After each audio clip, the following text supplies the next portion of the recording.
Welcome to the Peak Performance and Peak Satisfaction podcast with Master Executive Coach Sherry Gregoff. Sherry helps business people perform better, get rewarded handsomely, and actually enjoy their work. After having her own career turnaround, she now helps other high-powered business professionals experience the same. Join the movement to work differently. Welcome to the podcast. It's great to have you here. In today's episode, I am sharing my personal transformation story, why I engaged a coach of my own, and why I trained to become the coach I am now. It will answer for you why coaching, and also when to take the leap in engaging support of your own. Take it from someone who didn't know what a coach was, outside of a sports coach, that is. It can feel like a whole new world. Before we jump in, I want to share feedback that I received when I began my own coaching journey. Here's the quote of what I was told. "You are glowing. You look like you're getting younger. How in the world are you doing all of this with ease?" Prior to coaching, I was low on energy, stressed out, short-tempered, and began encountering significant health issues. Coaching helped me learn how to excel in my work, yes, but also to excel in my health and relationships too. I increased my capacity, my capability, tenfold. I was able to achieve more of what I wanted in every realm of my life. Physically, I became stronger and lighter. I started moving my body more and relying on food and drink for comfort less. Emotionally, I became less short-tempered and more grateful. Professionally, I excelled in my COO role and launched my own business, doing fulfilling and rewarding work. Personally, I showed up more engaged and loving in my marriage, in my parenting, for my colleagues, my family, and in my community. So yeah, I felt like I was glowing. Maybe I wasn't getting younger, but more fit and more wise for sure. And yes, I was able to pursue multiple dreams at once that gave me incredible joy and energy. Similar victories are shared by all of my clients, and today we are diving deep into my own career turnaround. So let's hop to today's podcast content and get you on your way to experiencing this also. Next week, the last week of the month, I have a special offer, a special event just for you, my audience. It is Consult Week, when I am freeing up time in my calendar daily just for consultations. These are complimentary 1-hour video calls where I help business people set their career strategy. You bring all your work challenges, unmet goals, and sources of stress. I show you what's possible and how to overcome exactly what is standing in the way of the success and satisfaction that you want. We set your career strategy, and we decide whether to work together to implement that strategy for faster results. In today's episode, I am going to give you an early look at the benefits of setting a career strategy with me as your coach. As successful business people, we usually are delivering on all fronts, knocking out business deliverables, keeping up with life's demands at home too. It's unusual to actually carve out time for our own career and to set our vision for how we want to work and live. Just like in business, if all we do is produce, head down, and fill our days with the BAU tasks, business as usual, we won't pick our heads up long enough to look forward and plot our course. Years and decades can fly by while we are just working our jobs. My challenge to you today is to invest the time with me in this episode, and if you choose, with me one-on-one live, to pause from the day-to-day and set your career strategy. Today we will cover some of the typical work situations and challenges encountered, and how to move forward anyway. That's what we do in the podcast each week. I offer tips, strategies, and mindsets to perform with excellence and to truly enjoy our work. First off, let me tell you my own story with coaching and what inspired me to coach business professionals to peak performance and peak satisfaction. I never had really heard of or worked with a coach from a business or personal perspective until several years ago. I was in a leadership team that was, forming and storming. We brought in an executive coach to help steer our strategy as a business and inform the head of the business and I on how to direct the leadership team to a more constructive state of working together. That's fancy words for not ripping each other's heads off. Hey, we keep it real here. Anyway, in walks this completely composed, confident executive coach who didn't wince once when hearing of the bad behaviors and daunting industry dynamics that we were up against. He listened intently, asked powerful questions, and together with us crafted a way forward that included behavior changes, taking massive action, courageous conversations, pinpointed training, and rallying the troops. Needless to say, I was impressed.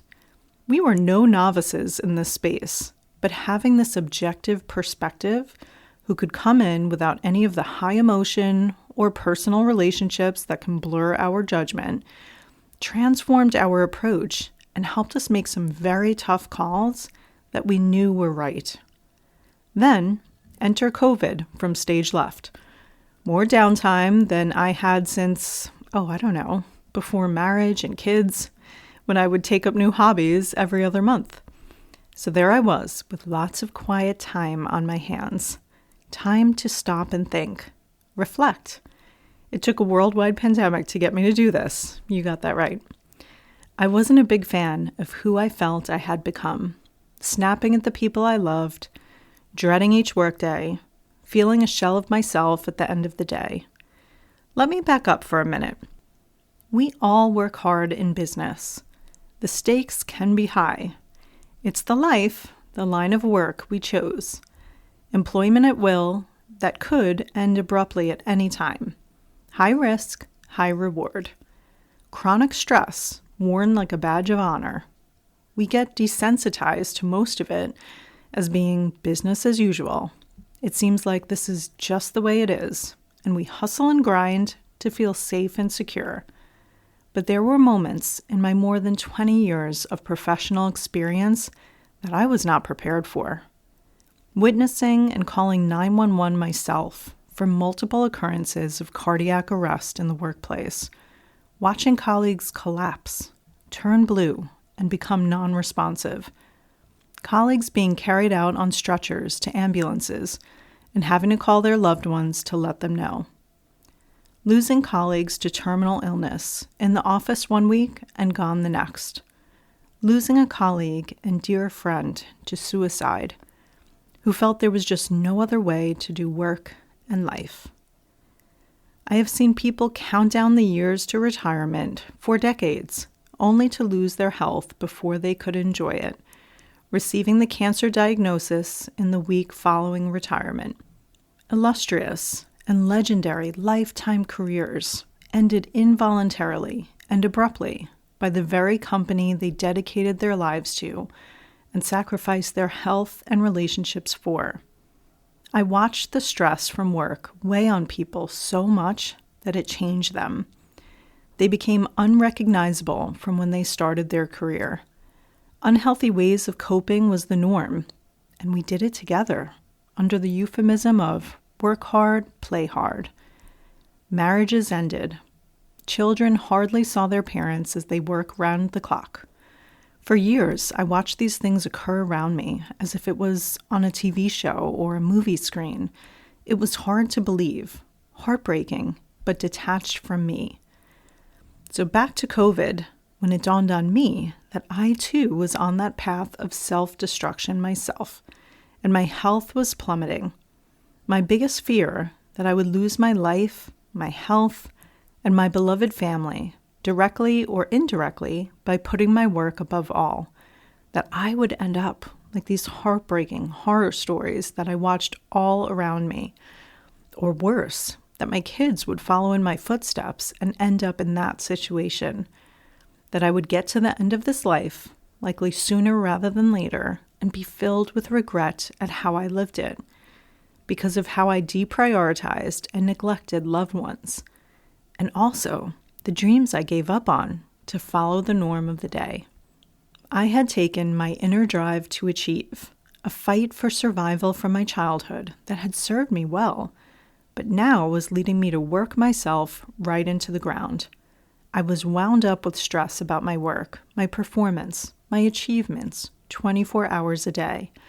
I worked at all times and would wake during the night thinking about work and giving in to doing more while my whole house slept. In my work, I felt stressed and handcuffed. I was using wine and cocktails as a crutch for comfort. I put on 20 pounds eating and drinking my way to comfort and using screens to escape. I was a nightmare to live with, snapping and venting at the people I loved most. I would yell at my amazing kids, my connection with my children waning as I was seen as the stressed-out mom with hardcore work that tormented her. And I would use any time we had together as a couple to complain to my husband, being a shell of a human with nothing left to give beyond my work. My faith, an afterthought, for some Sundays or when I was at the end of my rope. Every day felt like a battle, and I dreaded the start of each work day so much that it haunted every moment when I wasn't working. Every weekday, I wanted to stay under the covers rather than face my work. If I wasn't going to stop this myself, my health was going to force my hand, and it did several times.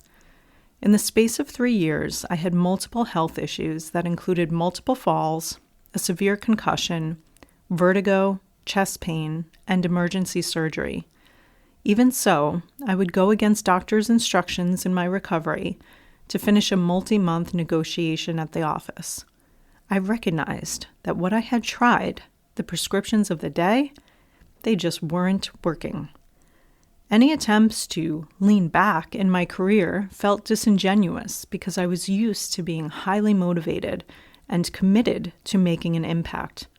Leaning into my career only made me keel over in that direction, with my health and relationships paying the price. It took that getting to the end of myself, the final straw of living my life out of alignment with my priorities and values, the internal conflict tearing me up from the inside out, realizing that whatever I thought I was sacrificing it all for was an empty promise. The more I took stock of my work and life, I knew something needed to change. I took a hard look in the mirror and knew this is not how I was supposed to be living my life. On paper, everything looked pristine, but it didn't add up. In my career, I had reached my goal role, corporate title, and compensation. I had the success I had always aimed for, but I was unsatisfied. I worked endless hours. Even when I wasn't working, I was stressed out about my work. I took calls from vacation, fielded emails from our leader on Saturday mornings, and did calls on Sunday mornings. I was always on call. The pressure was so overwhelming. Despite all this effort, I realized I was in a plateau. I had stopped learning and growing. Every other area of my life suffered. My health, my relationships, my wealth, my home, my spirituality. My personal life wasn't where I wanted it to be, in part due to the priority that I placed on my work and a lack of fulfillment there. I realized a relaxed retirement might be spent 6 feet under. A celebrated career might end in a thankless firing. Finally having time for the people I love, only after they've all given up on me and left. It was an awakening. I saw behind the curtain on this someday that I had been working and living for. I saw firsthand where the road I was on was leading. I imagined missing years of my kid's life growing up in our house because I was at the office, worried about work, or worse, that my health called it game over. I decided that my kids wouldn't have to settle for me never being around, always being stressed, or losing my life early.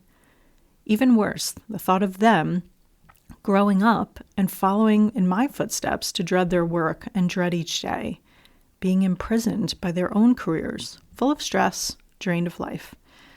I knew I needed to model a better life and a better way of working for them, to set them up for their own dream career and dream life. I decided that I was making my someday right now and wasn't going to waste another day sacrificing my own well-being and that of my family for a job that could vanish at any moment. This was the pivotal time where I decided to get support in making a change. After some months of panic, soul-searching, and brutal looking in the mirror, I got to work. I started learning more and more about personal development and coaching techniques that put me more in control of my life and career. I invested in a coach of my own to change my work and change my life. I realized the stress and the health issues, they were just symptoms. Turns out that my feelings of being conflicted, unfulfilled, and called to something more were warning indicators that there was indeed a better way. The problem, lo and behold, wasn't my employer, difficult relationships, or just the way it is for everyone adulting in the real world or in the business world. The joke was on me. I was shocked to learn that the fix to all this misery and stress wasn't me. After all this time feeling like a slave to my surroundings, my work, my environment, the one thing I wanted so badly, I already had: control. Running around people-pleasing and searching for external validation was a self-imposed struggle that I could stop on a dime. When I was numbing my feelings and distracting myself, I was missing the opportunity to lead in my career and my life. I was handing over the way my story would end to people and situations all around me. The job, the company, the bosses, the peers, the paycheck, the corporate title, and doing everything I could to keep them happy in order to hang on to everything I had. In the process, I was losing everything that was more important. I got clear, for the first time ever maybe, on exactly what was most important to me. One by one, I started putting first things first in my life in this order: my faith, my health, my marriage, my children, my work. I did a gut check on where I was living out of alignment with my priorities and started righting the ship. I learned about how my mindset would dictate my success and that I could intentionally get my brain on board and even cultivate my own well-being through these brain hacks. I believe for the first time that incredible success at work and at home was not mission impossible, but inevitable, with a shocking level of ease and joy that I never knew. I started taking consistent action to learn and iterate, taking risks, being bold, and doing the courageous thing.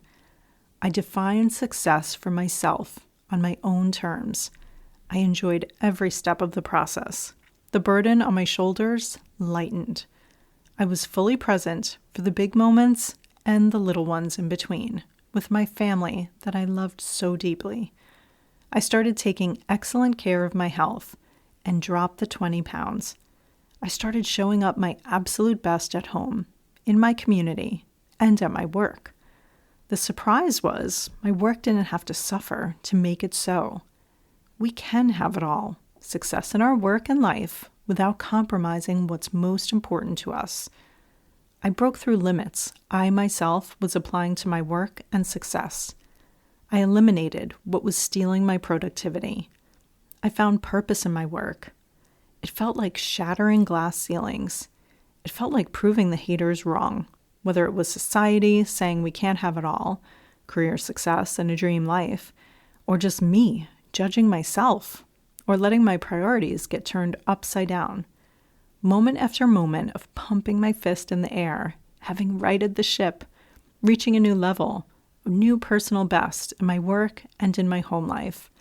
It became a positive, virtuous cycle, one good thing leading to the next in every area of career and life. I share this story of my own transformation because even beyond what that amazing first executive coach was able to do in the office, in our business, and between us colleagues, when I had the support of a life coach too, I experienced that peace and success in all areas.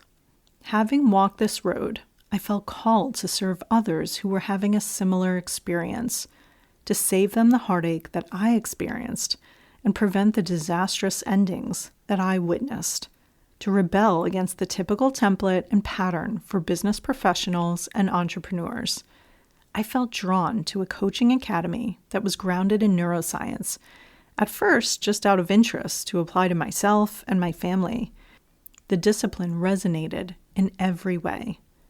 By the time I certified as a coach, I felt compelled not to keep this best-kept secret to myself, but to serve others, both in my corporate role as a COO and beyond.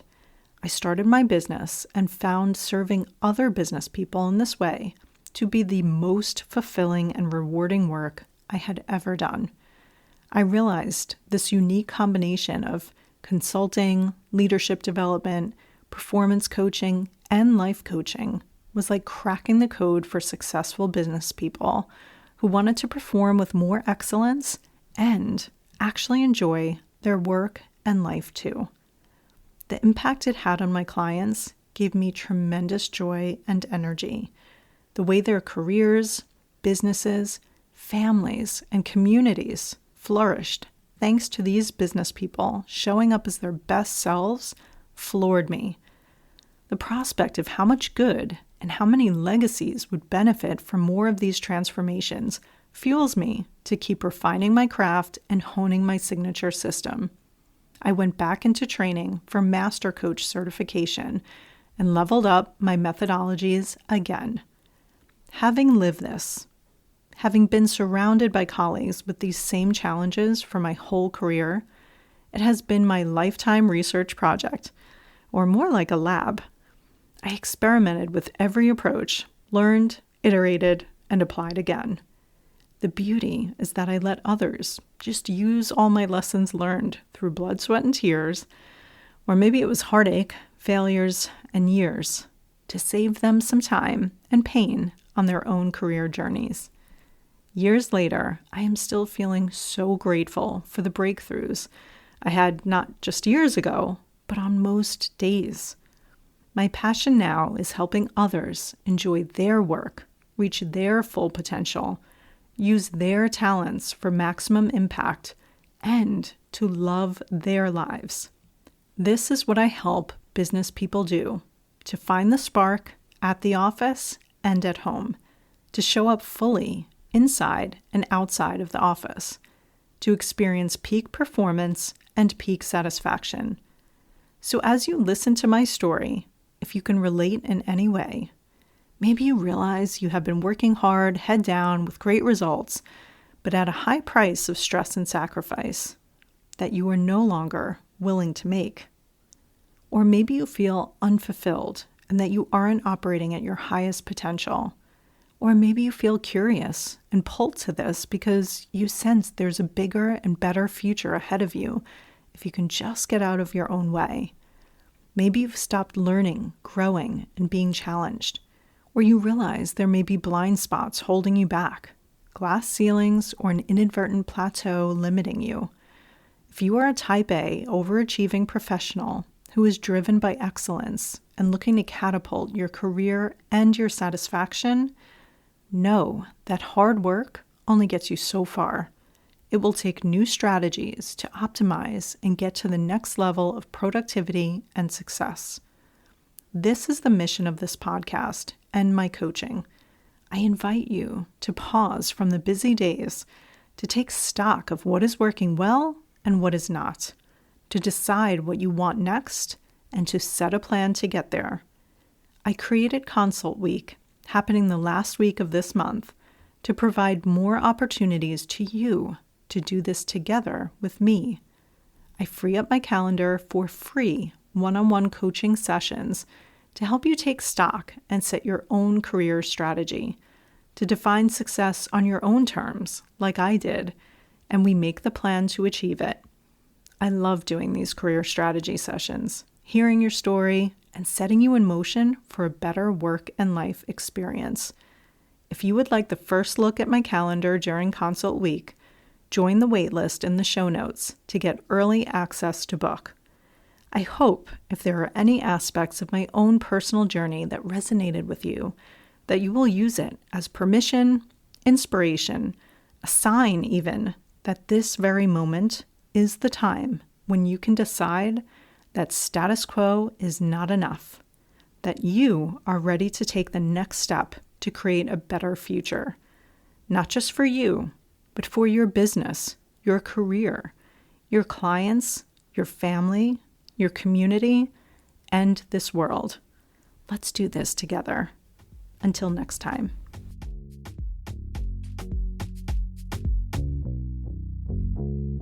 Looking for support in applying the principles and strategies in today's episode?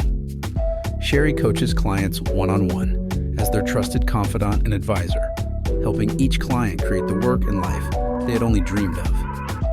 To schedule your complimentary career strategy session, go to sherrygregoff.com/apply to book time with her today. It's one simple step that can change everything.